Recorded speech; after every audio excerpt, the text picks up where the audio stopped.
पिछले एपिसोड में स्वामी जी समय की का कारण हमने अज्ञान को चार घाती कर्मों के रूप में तो मान लिया और ज्ञान पे आवरण होने वाला ज्ञानावरणीय कर्म, दर्शन पर आवरण होने वाला दर्शनावरणीय कर्म, इतनी जानकारी तो आपने दी। लेकिन उसके साथ में भी जो मोहनीय कर्म है जो कि अनंत सुख पर जो है आवरण डालता है और उसके बाद में इन तीनों को के छूटने के बाद भी अनुभूति स्वयं की पहचान स्व स्पष्ट वेदन नहीं होने देने के कारण अंतराय कर्म रहता है। तो बाकी के दो कर्म, मोहनीय कर्म और अंतराय कर्म, किस तरीके से बाधा डालते हैं हमारे को स्पष्ट वेदन होने में, कृपया वह भी आप बताइए ताकि ये पूरा स्पष्ट हो जाए। जय सच्चिदानंद। बात सही है। अज्ञान की चार ब्रांचेस हैं जिसको घाती कर्म होते हैं: ज्ञान आवरण, दर्शन आवरण, मोहनी और अंतराय। तो हमने ज्ञान आवरण को तो बताया, अपने अस्तित्व को ही नहीं समझना, नहीं अनुभवना, वो ज्ञान आवरण है।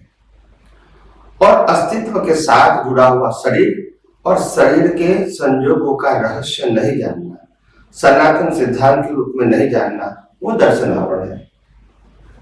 और मोहनीय कर्म का मतलब होता है आत्मा खुद ही अनंत सुख वाला है, फिर भी अज्ञान के वश, मोह के वश हम शरीर के साथ जुड़ा हुआ सत्ता, संपत्ति, संबंध और साधन में सुख की अपेक्षा रखेंगे, मानेंगे, अनुभव करेंगे और प्राप्त करने की कोशिश करेंगे। ये सब पूरा पैकेज मोहनीय कर्म का फल है। हालांकि आध्यात्मिक परिभाषा में सुख और दुख ये संसार का सब्जेक्ट है ही नहीं, ये मात्र व्यक्ति की कल्पना है। इस संसार में सुख भी नहीं है, इस संसार में दुख भी नहीं है, मगर सुख दुख आपकी व्यक्तिगत फीलिंग हो सकती है। क्योंकि कुदरत का काम किसी को सुख दुख देना वो नहीं है। कुदरत का काम कर्म का हिसाब देना है। हिसाब को आधार से आप ऐड लगा सकते हैं कि ये सुख है या दुख है। कुदरत की परिभाषा में सुख दुख नहीं है, कुदरत की परिभाषा में हिसाब है। जैसे एक व्यक्ति को प्रश्न किया जाता है कि ये प्रश्न का उत्तर है 10 मार्क का है, मगर अलग अलग व्यक्ति प्रश्न का उत्तर लिखते हैं। किसी को 1 मार्क मिलता है, किसी को 2 मिलता है, किसी को 3, किसी को 4, किसी को 5, किसी को 8 मिलता है, किसी को 10 में से 10 भी मिलता है।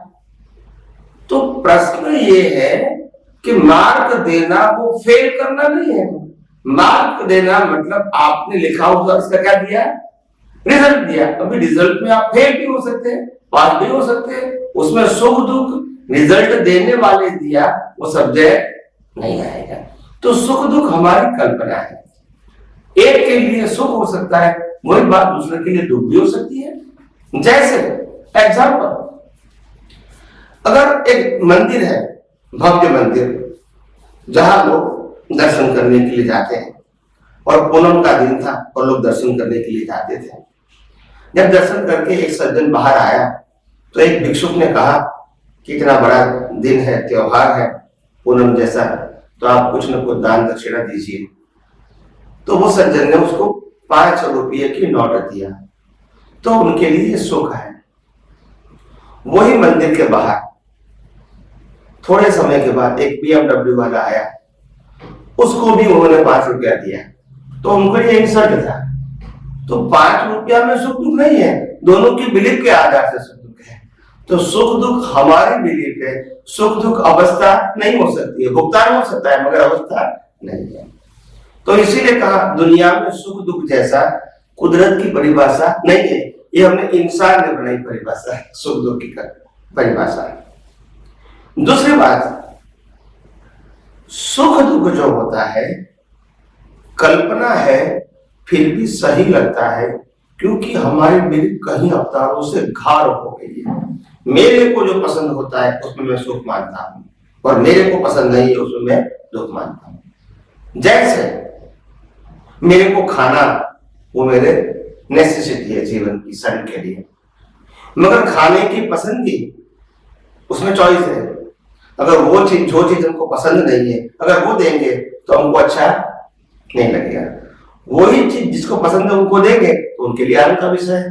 तो ये सब मान्यता है। सुख दुख कल्पना है, सुख दुख फैक्ट नहीं है। भुगतान कंपलसरी है, सुख दुख कंपलसरी नहीं है। महावीर को जंगल में जाने का संजोग आया, 42 ईयर्स, उनके लिए दुख नहीं था। और अब वो घर से बाहर एक दिन के लिए निकाल देंगे तो भी दुख लगेगा।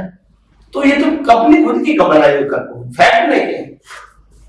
Anyway, तो सुख दुख कल्पना है, वास्तव में सुख आत्मा का ही स्वभाव है और इसीलिए हर जीव को सुख चाहिए।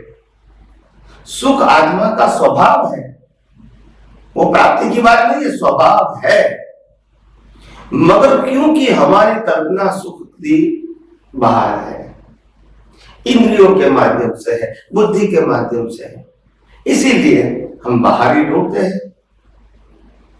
और जब बाहर ढूंढते हैं तो रिलेटिव शब्द ही बीच में आएगा और इसीलिए हम कभी सुख संपन्न हो नहीं सकते, क्योंकि सुख और दुख कल्पना होने के नाते और भुगतान के स्वरूप होने के नाते एक सिक्का की दो पहलू, तो वो तो आते ही रहेंगे, सुख दुख, और आप उलझते ही रहेंगे।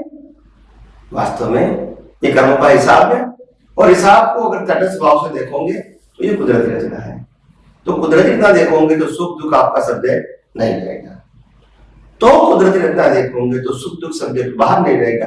तब मालूम होगा कि कुदरती रचना देख के शुद्धात्मा में रखते हैं, वही हमारा सुख की अनुभूति है, जो डिपेंडेंट नहीं है, इंडिपेंडेंट है। और आप समझो, मान लो आपको गोल्ड डायमंड सिल्वर में सुख लगता है और वो शरीर के माध्यम से आप प्राप्त कर सकते हैं, अनुभूति कर सकते हैं गोल्ड डायमंड सिल्वर। मगर अगर मैं आत्मा ले लू निकाल लू तो फिर सेंटर पर कहां गया? आत्मा आ गया है ना। अगर आपको मैंने गोल्ड डायमंड सिल्वर आपकी क्वालिटी के मुताबिक रिक्वायरमेंट मुताबिक मैंने आपको दे दिया, फिर आत्मा निकाल के ले लिया मैंने, तो फिर आपको सुख लगेगा? शरीर रहेगा और ये सब साधन भी रहेंगे, सुख मिलेगा? नहीं मिलेगा। तो बात कहां पे? क्योंकि सुख तो आत्मा का स्वभाव है, अगर वो नहीं है तो शरीर भी नहीं है और शरीर नहीं है तो संजोग भी नहीं है। तो इसीलिए सुख आत्मा का स्वभाव है और सुख पाने की बात नहीं है, सुख अनुभव करना है। पाना वो रिलेटिव सत्य में हो सकता है, खोना वो रिलेटिव सत्य में हो सकता है। सनातन सत्य में पाना खोना नहीं होता है, सनातन सत्य में है, इसको रियलाइज करने का होता है। तो इसीलिए जो सुख की बात है वो सुख रिलेटिव सत्य में हमारी कल्पना है, सुख सनातन सत्य में सुख आत्मा का स्वभाव है, वो पाने की बात नहीं है, दृष्टि से रियलाइज करना है। और चौथी अज्ञानता है अंतराय कर्म। अगर आपके पास मिथ्या ज्ञान, मिथ्या दर्शन, मोही कर्म है, वहां तक आत्मा की अनंत शक्ति का और आत्मा के अस्तित्व का और आत्मा के अनंत सुख का अनुभव करना आपके लिए संभव नहीं है। यह आपका अंतराय कर्म है, क्योंकि आप आत्मा को अनुभव करना चाहते हैं फिर भी नहीं होता है, तो यह अंतराय कर्म हो गया। क्यों हो गया अंतराय कर्म?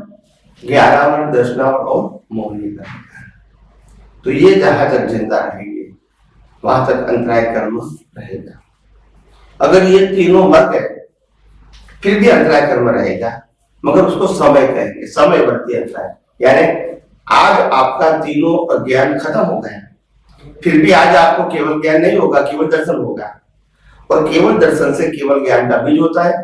फिर बाद में समय की बात आती है, अभी आपको पुरुषार्थ की जरूरत नहीं रहेगी, वो भी अंतराय कर्म ही बोलेगा, मगर वो टाइम वाला अंतराय कर्म है। यहाँ अज्ञान का अंतराय कर्म है, यह ज्ञान का अंतराय कर्म नहीं है।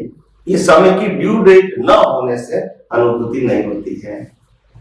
तो दोनों अंतराय कर्म की बात अलग है। अज्ञान है वहां तक रियल अंतराय कर्म है, अज्ञान खत्म होने के बाद अंतराय कर्म को अंतराय कर्म नहीं बोलते, क्योंकि it's a matter of due date. तो इसीलिए जैसे हम व्यवहार में कहेंगे कि 20 साल की उम्र के व्यक्तियों को ही शादी कर सकते हैं, छोटी उम्र में नहीं कर सकते, मानो कि हमारा लॉ है, तो हम 15 साल की उम्र में इच्छा नहीं कर सकते कि हम शादी करना है, तो उसको it's a matter of due date. ऐसा नहीं है कि मेरी चॉइस नहीं है। तो जो चीज टाइम पे होती है उसको अंतराय नहीं बोलेंगे।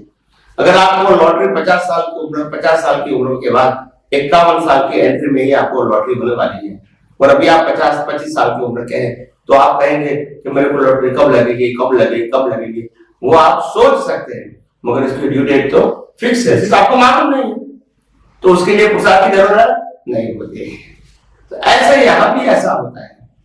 तो मैंने आपको दो बताया, अंतराय कर्म का मतलब एक अज्ञान के साथ जो अंतराय है उसकी कोई सीमा नहीं होती है, और अज्ञान मिटने के बाद जो अंतराय होता है उसकी सीमा होती है। तो इस प्रकार के चार घाती कर्म जहां तक हमारे अंदर अस्तित्व है, वहां तक हमको अनंत शक्ति वाला अविनाशी ऐसा चैतन्य घन स्वरूप ऐसा आत्मा का अनुभव नहीं होता है। आइए हम सब ये विज्ञान को और भी आगे समझने की कोशिश करें। स्वामी जी आपका बहुत बहुत धन्यवाद। दो बचे हुए घाती कर्म, मोहनीय कर्म, यानी जिसमें सुख नहीं है उसकी सुख की अनुभूति करना, जो विनाशी चीजों उसमें बाहरी चीजों में सुख की अनुभूति करना, ये मोहनीय कर्म के कारण होता है। और जब मोहनीय कर्म का नाश हो जाता है तो आत्मा का जो सुख का खजाना हमको मिल जाता है। और लेकिन ये ज्ञानावर्णीय, दर्शनावर्णीय, मोहनीय, ये जब तक रहते हैं तब तक अंतराय नहीं टूटती है। और तीनों जब समाप्त हो जाते हैं तो फिर अंतराय जो है अंतराय रूप में नहीं रहती, उसकी ड्यू डेट होती है। ड्यू डेट पर ऑटोमेटिकली आपको स्पष्ट वेदन हो जाता अपने स्वरूप की जानकारी, जो 14वां गुण स्थान है, जिसके अंदर जो और 5 शब्द हम बोलते हैं, उसके बाद में मुक्ति की अशुद्ध शिला की अवस्था आ जाती है। तो भाइयों बहनों, आपको हम स्वामी कमलेशानंद जी को पाकर के यहाँ पर जो है हम बहुत जो आनंद की अनुभूति कर रहे हैं, और हमारा ये सत्संग जारी है।